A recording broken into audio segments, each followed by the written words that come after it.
Bonjour à tous, j'espère que vous allez bien. On se retrouve aujourd'hui pour réaliser la veste cannelle au crochet.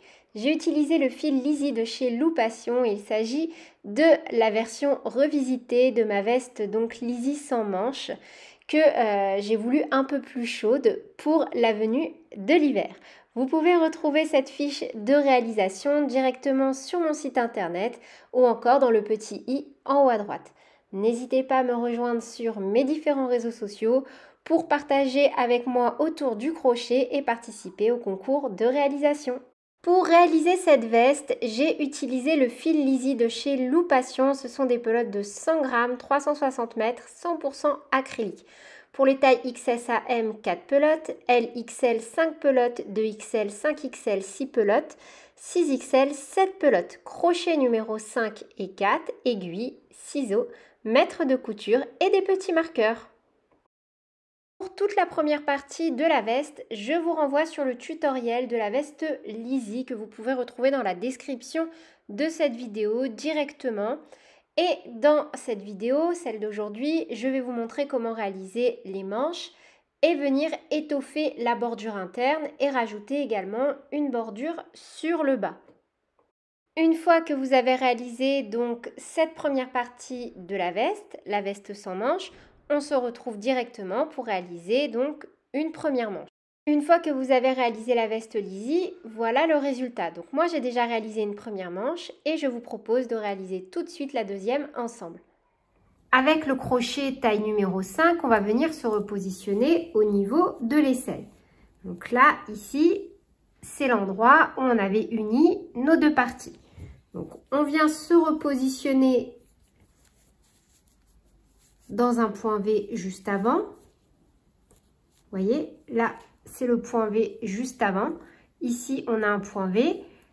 Et ici, on avait l'angle. Et c'est là qu'on est venu faire un premier motif. Et ici, le deuxième motif. Vous voyez? Donc là, dans le point V juste avant, je vais essayer de prendre un peu plus d'ampleur. Dans le point V juste avant l'union de notre emmanchure, on se repositionne. Un jeté, une maille en l'air et on fait un petit nœud. Au même endroit, on fait une maille serrée, une maille en l'air qui compte comme notre première bride. Et on vient mettre un petit marqueur. Une maille en l'air, au même endroit, on refait une bride. En fait, on va reprendre tout simplement nos motifs. Donc là, vous voyez, on a un point V. On va venir piquer dedans. Donc on fait un jeté et on fait un point V. On fait une bride, une maille en l'air, une bride. On vient dans le deuxième point V qu'on a ici. Vous voyez là, pas ici, mais ici. Et on refait de nouveau une bride, une maille en l'air, une bride. Et on reprend normalement. Donc là, on vient piquer dans le V d'à côté. Vous voyez, vous faites bien attention parce qu'ici, on a un V. Ici, on a l'espace de l'angle. Donc, ce n'est pas ici qu'on pique bien dans le point V. Et on refait un point V. Une bride, une maille en l'air, une bride. Et on refait ça sur tout le tour jusqu'à arriver à notre marqueur.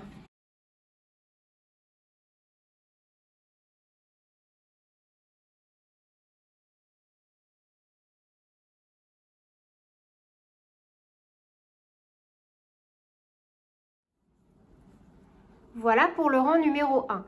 Pour le rang numéro 2, on va venir piquer directement ici, dans notre V, et on va faire une maille serrée. Et on vient la marquer. Donc, bien qu'on ait fait une maille serrée, on va faire comme s'il s'agissait de notre première bride. On fait comme ça parce qu'on va venir crocheter en spirale. Donc, une maille en l'air et au même endroit, une bride. Et on reprend. Dans chaque point V, on refait un point V.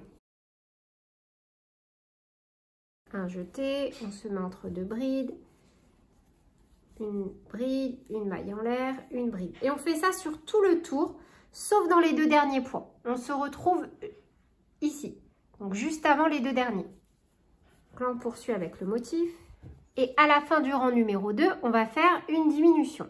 Un jeté, on pique dans un motif. Un jeté, on ramène. Un jeté, on pique dans le deuxième motif. Un jeté, on ramène. Un jeté, on passe à travers 4 boucles. Un jeté, on passe à travers 2 boucles. En fait, on a fait une diminution toute simple en bride, sauf qu'on l'a fait avec 2 motifs. Une maille en l'air et au même endroit, une bride. Pour terminer notre motif. Vous voyez? Pour le rang numéro 3, on va travailler normalement sans faire aucune diminution. Et on va alterner. Un coup, on fait un rang avec une diminution. Un coup, on fait un rang sans diminution. Et on va faire ça jusqu'à la fin de la manche. Donc là, directement, un jeté. Dans le premier V, ici, une bride. Et on vient la marquer. Car c'est la première bride de notre rang.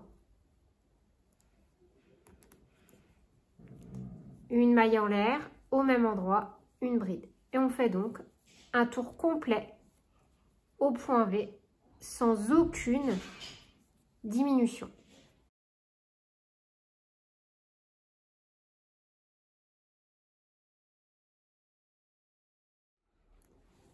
Et donc dans la dernière, là où on avait fait notre diminution au rang précédent, on pique bien dans le V et on fait notre dernier motif. Donc là, pour le rang numéro 3, on ne fait aucune diminution. Pour le rang numéro 4, on va commencer dès le début par une diminution. Un coup, les diminutions, on les fait à la fin. Un coup, on les fait devant. Comme ça, en fait, on va avoir une jolie symétrie en dessous du bras au niveau des diminutions. Donc là, on enlève le marqueur. Un jeté, comme tout à l'heure, pour faire une diminution. On pique dans un premier motif, un jeté, on ramène. Un jeté, on pique dans le deuxième motif, un jeté, on ramène. Un jeté, on passe à travers 4 boucles. Un jeté, on passe à travers 2 boucles. On vient de faire à la fois notre première maille et notre diminution. Une maille en l'air, un jeté, au même endroit, on refait une bride. Comme ça, on a notre point V. Et on reprend donc normalement avec notre motif. Et donc voilà, à partir de maintenant, on va alterner donc un rang sans diminution, un rang avec une diminution, un coup à la fin, un coup au début. Donc là, sur le rang numéro 5, on ne va faire aucune diminution. Et pour le rang numéro 6, on fera une diminution à la fin. Rang numéro 7, aucune diminution. Rang numéro 8, une diminution au début. Les rangs impairs, on ne fait pas de diminution. Les rangs pairs, on fait des diminutions en alternant bien à la fin, au début, à la fin, au début. Et peu importe la taille que vous faites, on va aller jusqu'à 29 rangs. Donc après, ça c'est pour avoir la même mesure que moi. Si vous voulez des manches plus courtes ou un peu plus longues, vous pouvez très bien allonger la mesure. Mais si vous voulez exactement le même modèle que moi, on se retrouve à la fin du rang numéro 29. À la fin de mon rang 29, qui est donc un rang sans diminution, je vais venir fermer ma manche. Donc pour ça, je prends mon crochet taille numéro 4. Et là où j'ai mon crochet, je viens faire une maille coulée. On retire le marqueur. Et sur la première maille, là où on a fait la maille coulée, on va venir faire directement au même endroit une maille serrée, une maille en l'air qui compte comme notre première bride. Et on va venir mettre notre marqueur sur la maille en l'air. Un jeté et on va piquer à chaque fois seulement dans les brides des V. On ne va pas piquer comme ceci au niveau de la maille en l'air, mais seulement sur les brides. Donc là, j'ai piqué donc dans mon V dans la première bride. Je viens piquer au niveau de la deuxième bride. Et idem. Je pique au niveau de la première bride. Je pique au niveau de la deuxième bride. Et on va faire un tour complet comme ça. Et on aura forcément un nombre pair à la fin de notre rang. Et 22. Donc pour une taille M, je me retrouve pour mon rang numéro 30 avec 22 brides. Là où on a mis le marqueur, on pique et on fait une maille coulée. On retire le marqueur et au même endroit au niveau de la première maille, donc ici, là où on a notre maille coulée, on fait. Alors, on vient glisser le crochet par derrière comme ceci et on va faire une maille serrée enveloppée par l'avant suivie d'une maille en l'air. Et on vient mettre notre marqueur sur la maille en l'air. Donc là, c'est l'équivalent d'une bride relief avant. Un jeté. Cette fois-ci, on fait une bride relief arrière. Donc, au lieu de piquer la bride vers l'avant, on vient la piquer vers l'arrière. Et on va alterner comme ça, cette séquence sur tout le rang. Un coup, on fait une bride en relief avant. Un coup, on fait une bride en relief arrière. Une bride relief avant. Une bride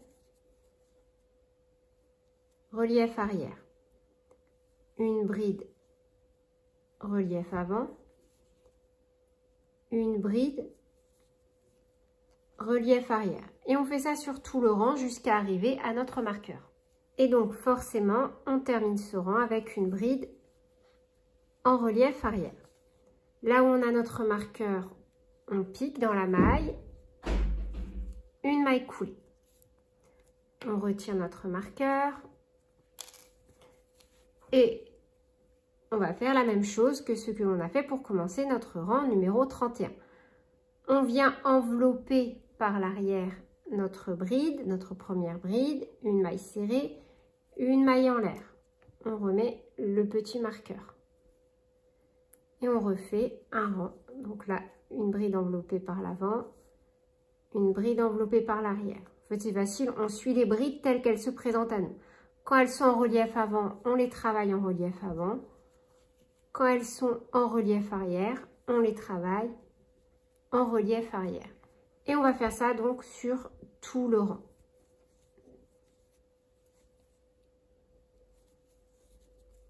Et donc, à l'issue de ce rang, là où on a notre marqueur, on fait une maille coulée. Et moi, je vais m'arrêter là. Après ça, vous pouvez agrandir si vous voulez la bordure.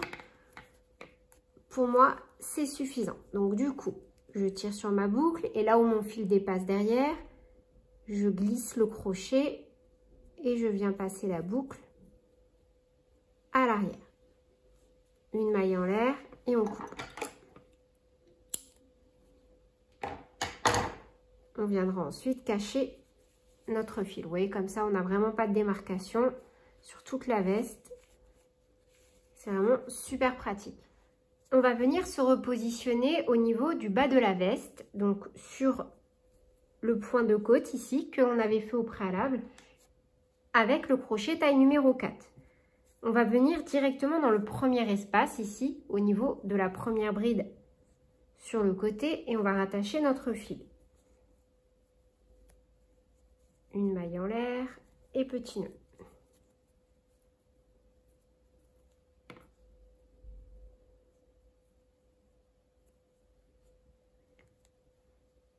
Et comme ce que l'on a fait donc pour réaliser cette bordure, on va venir à chaque fois travailler 2 brides au niveau de chaque bride sur le côté. Donc on pique directement là où on est venu attacher notre fil. Une maille serrée, une maille en l'air qui compte comme notre première bride. Petit marqueur.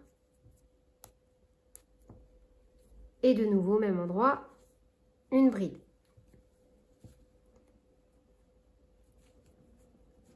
Dans la bride du rang suivant, de nouveau 2 brides.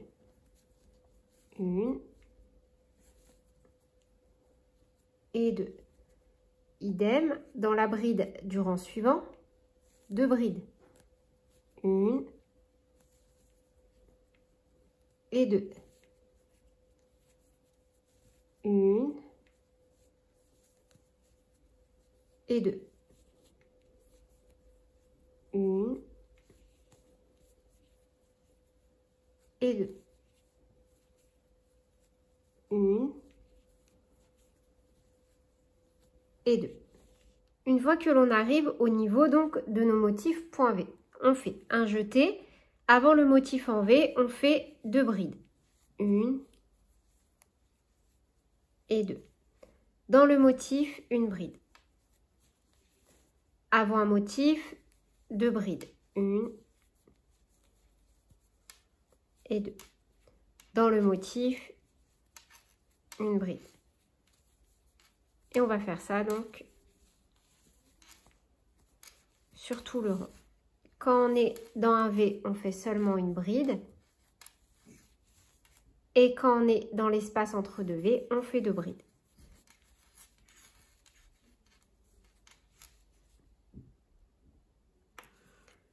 Et de nouveau, on repart au niveau des côtes et on refait 2 brides sur chaque bride du bord. Donc là, vous voyez, j'ai piqué vraiment sur la bordure plutôt que de faire 2 ici pour avoir une jolie finition de ce côté. Donc on tourne. Et on va refaire donc la même chose des côtes comme ici. Sauf que cette fois, on les fait sur le bas. Donc on commence par directement une maille serrée, une maille en l'air qui compte comme la première bride. Vous pouvez la marquer également si vous le souhaitez. Un jeté, la deuxième, vous voyez la deuxième bride du rang précédent, on vient l'envelopper par l'avant. Un jeté, la troisième, on l'enveloppe par l'arrière. En fait, on refait le motif qu'on a fait au niveau des manches et sur la bordure là, on alterne. Un coup, on enveloppe la bride par l'avant, un coup, on enveloppe la bride par l'arrière.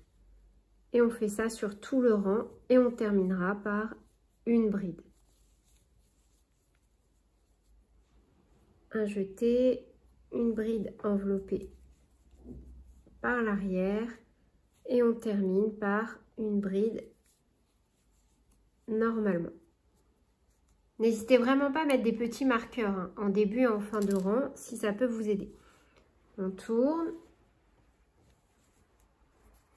Et on va refaire exactement la même chose.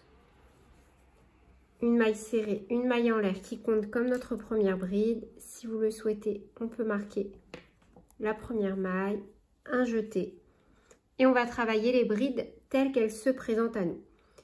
Quand on a une bride enveloppée par l'avant, on la travaille en relief avant.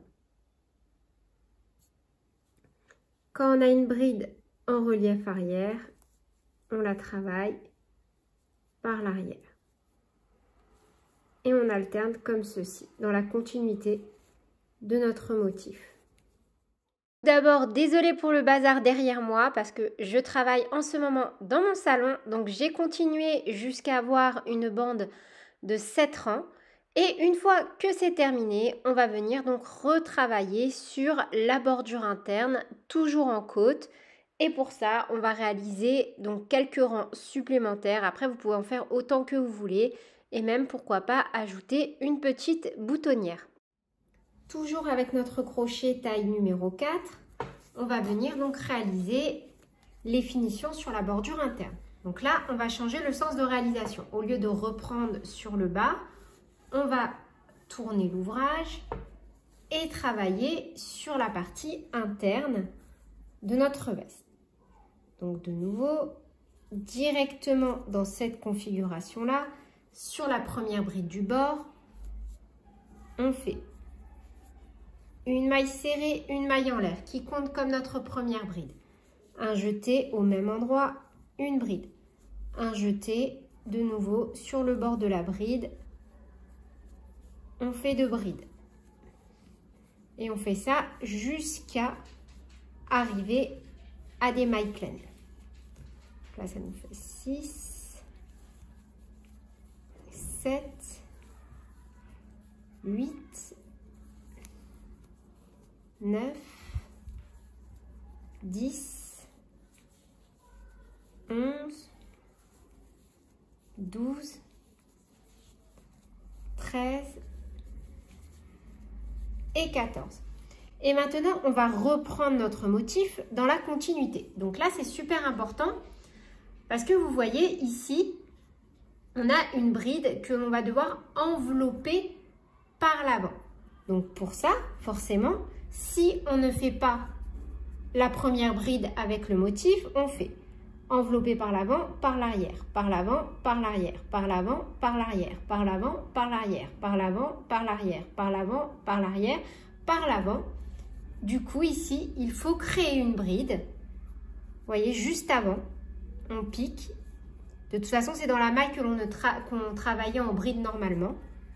Et on fait une bride, tout simplement.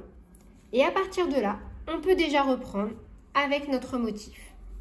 Vous voyez, on suit simplement les brides telles qu'elles se présentent à nous. Quand elles sont par l'avant, on les travaille par l'avant. Quand elles sont par l'arrière, on les travaille par l'arrière.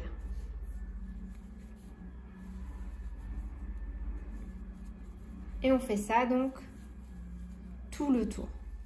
Pour la bordure intérieure, j'ai donc réalisé 2 rangs supplémentaires aux rangs qui existaient déjà pour obtenir les dimensions et le rendu que vous avez directement sur les photos à l'écran. J'espère que ce tutoriel vous aura plu. N'hésitez pas à me dire en commentaire quelles sont les prochaines vidéos que vous souhaitez que je fasse sur ma chaîne.